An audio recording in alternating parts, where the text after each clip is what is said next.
بالله من الشيطان الرجيم بسم الله الرحمن الرحيم ما يود الذين كفروا من أهل الكتاب والمشركين أن ينزل عليكم من خير من ربكم والله يختص برحمته من يشاء والله ذو الفضل العظيم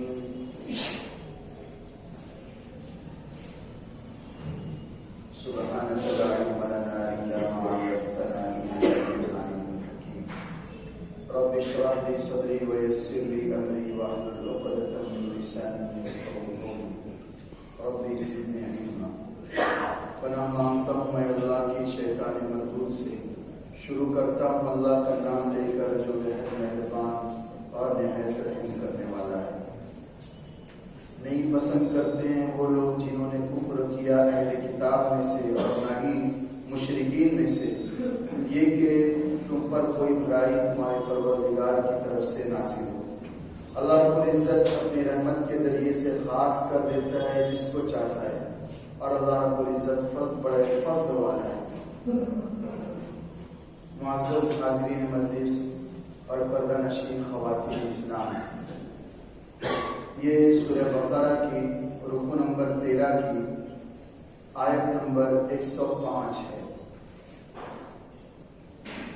گزشتہ ہفتے میں اس سورت کی جو 13ویں رکو ہے اس کی جو پہلی آیت تھی اس کا درس دیا گیا تھا۔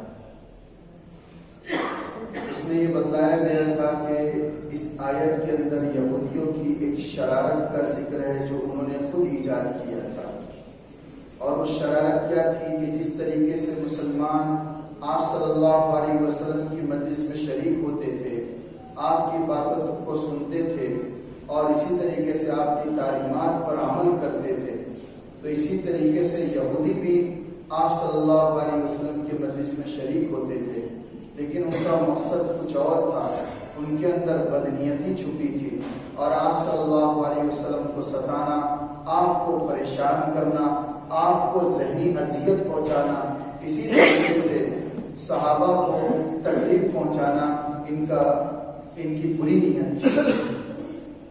اب ہوتا کیا تھا، مجمع عام کے اندر جب یہ شامل ہوتے تھے اور آپ صلی اللہ علیہ وسلم کوئی بات ارشاد فرماتے تھے، دور ہونے کی وجہ سے کوئی بات نہیں سمجھ میں آتی تھی، یا یہ کہ سمجھ میں تو آتی تھی لیکن آپ صلی اللہ علیہ وسلم کو اپنی طرف متوجہ کرنے کے لیے، آپ کو الجھن اور پریشانی کے اندر ڈالنے کے لیے وہ یہ جملہ استعمال کرتے تھے، راعینا راعینا۔ بظاہر اس لفظ کا مطلب یہ ہوتا تھا کہ ہماری رعایت فرمائیے، ہماری طرف متوجہ ہو جائیے۔ تو مسلمان بھی جب دیکھتے تھے کہ یہ یہود یہ لفظ استعمال کرتے ہیں اور اچھا ہے یہ لفظ، تو کبھی کبھی کسی صحابی کو کوئی جملہ سمجھ میں نہیں آتا تھا، کوئی بات سمجھ میں نہیں آتی تھی، یہ کہ وہ کوئی صحابی کچھ پوچھنا چاہتا تھا آپ صلی اللہ علیہ وسلم سے، تو یہودیوں کی دیکھا دیکھی یہ جملہ وہ خود کہہ دیتے تھے، مسلمان راعینا، اے اللہ کے نبی صلی اللہ علیہ وسلم ہماری رعایت فرمائیے، یہ مسلمان مراد دیتے تھے۔ لیکن میں نے آپ کو بتلایا کہ یہ یہودیوں کی جو بدنیتی تھی اس لفظ کے پیچھے وہ کیا تھی، اور راعینا کے زیر کو پر زور دیتے تھے اور یہ کہتے تھے راعینا راعینا، جس میں ان کی نالائکی چھپی ہوئی تھی۔ اور راعی عربی زبان کے اندر چرواہے کو کہا جاتا ہے، وہ یہ کہتے تھے نعوذ باللہ ہمارے چرواہا۔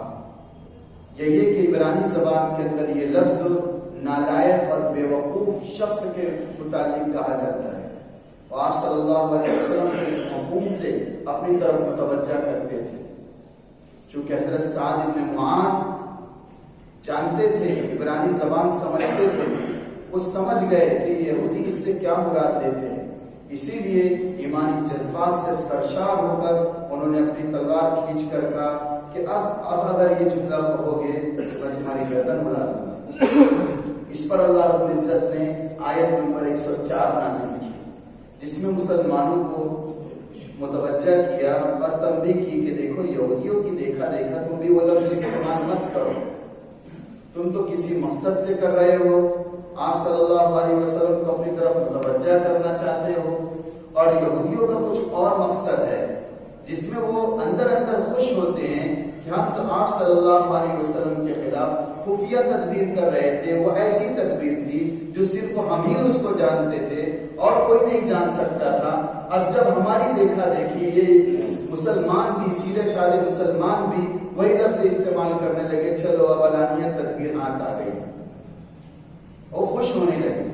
تو اللہ رب العزت نے یہ آیت نازل فرمائی تھی 100 نمبر 4 کی، یا ایھا الذین آمنوا لا تقولوا راعنا وقولوا انظرنا واسمعوا، اے ایمان والو تم راعنا مت کہو، کہو تم انظرنا، اے نبی ہماری طرف نظر کرم فرمائیے، واسمعوا، اور جو آپ صلی اللہ علیہ وسلم ارشاد فرمائے اس کو بغور سنا کرو، ایسے سنا کرو کہ دوبارہ پوچھنے کی نوبت ہی نہیں آئے۔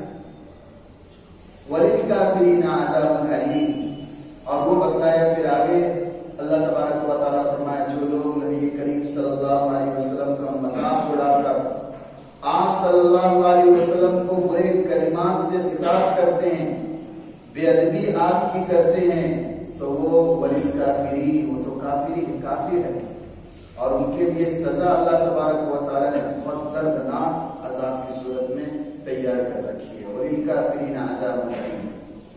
اب دیکھیے اوپر کی آیت کے اندر رسول اللہ صلی اللہ علیہ وسلم کے ساتھ یہودیوں کا جو برتاؤ تھا اس کو ذکر کیا گیا تھا، یعنی آیت نمبر 104 کے اندر، اور ابھی جو میں آپ لوگوں کے سامنے جو آیت تلاوت کی ہوں 105، اس آیت کے اندر یہ یہودیوں کا برتاؤ مسلمانوں کے ساتھ کیسا رہتا تھا وہ بیان کیا گیا، وہ بیان کیا جا رہا ہے۔ یعنی جب مسلمان ان یہودیوں سے کہتے تھے، کیا کہتے تھے کہ دیکھو تم اسلام قبول کر لو، دین اسلام کو اختیار کر لو، محمد صلی اللہ علیہ وسلم پر ایمان لے کر آ جاؤ، تو ان مسلمان کی باتوں کو سن کر بعض یہودی بعض مسلمانوں سے کیا کہتے تھے کہ خدا ہم دل سے تمہارے خیر خواہ ہیں، یعنی تمہارا اچھا چاہنے والے ہیں، اور ہزاروں جان سے یہ پسند کرتے ہیں کہ تم کو دینی احکام ہم بہت بہتر سے بہتر ملے، مگر کیا کریں تم جس دین کی طرف ہم کو بلاتے ہو اور یہ کہتے ہو دیکھو اس دین کو قبول کر لو اور نبی صلی اللہ علیہ وسلم کی شریعت کی اتباع کر لو، تو ہمیں وہ بہتر دین نہیں نظر آتا، ہمارا بہتر دین نظر آتا ہے۔ اس کا مطلب یہ ہے کہ ہماری یہودیت یہ تمہارے دین سے بہتر ہے، ہم اس کا اتباع کر لیتے ہیں۔ کب؟ جب تمہارا دین ہمارے دین سے بہتر ہوتا۔ آپ سیدھے سادے مسلمان کیا سمجھے گے اس سے؟ کہ اس کا مطلب یہ ہے کہ ہمارے دین اسلام کے اندر کمی ہے، اور جب بھی تاریخ شاہد ہے کہ بدخواہوں کی بدخواہی اور اسی طریقے سے نفرت پھیلانے والوں کی نفرت چھپی ہوئی رہتی تھی، اللہ رب العزت اس کو اجاگر کر دیتا تھا۔